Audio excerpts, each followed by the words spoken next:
দলকে জিতিয়েই হাঁটু গেড়ে বসে পড়লেন। আজ খানিকটা কেঁদেও দিলেন। এই যে এতদিনের এত লড়াই, এত বিসর্জন শেষ পর্যন্ত বৃথা হতে দেননি নেইমার জুনিয়র। সমর জারি রেখেছিলেন শেষ নিঃশ্বাস পর্যন্ত। যোদ্ধারা তো এমনই হয়। হাওয়া বদলেও রাহুর মহাদশা থেকে রেহাই পাননি নেইমার। একের পর এক ইনজুরিতে বিপর্যস্ত ব্রাজিলিয়ান সুপারস্টার। কালে ভদ্রে মাঠে নামার সুযোগ পেতেন, এমনই হাল রেলিগেশন জোনে ঢুকছে তার দল সান্তোস। এরই মধ্যে ডাক্তাররা দিয়ে দিয়েছেন জবাব, নেইমারের আর মাঠে নামা হবে না।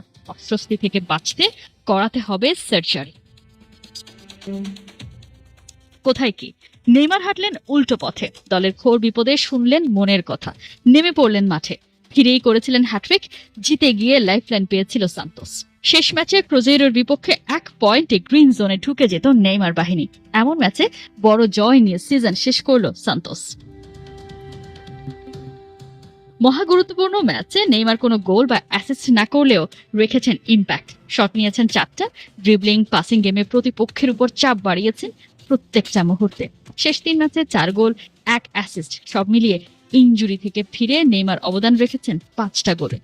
দলকে বাঁচিয়ে স্বস্তিতে ব্রাজিলিয়ান প্লেমেকার, জানিয়েছেন নিজের ভবিষ্যৎ।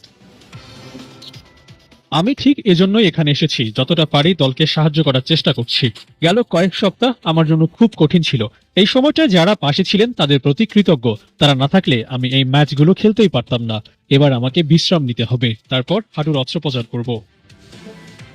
ব্রাজিলের হয়ে নেইমার সবশেষ খেলেছিলেন 2023 সালের অক্টোবরে। বিশ্বকাপের ড্রয়ের পর কার্লো আনচেলত্তি দিয়েছেন ইঙ্গিত, স্কোয়াডে থাকতে হলে অন্যদের চেয়েও ফিজিক্যালি বেশি ফিট হতে হবে ব্রাজিলিয়ান সুপারস্টারকে।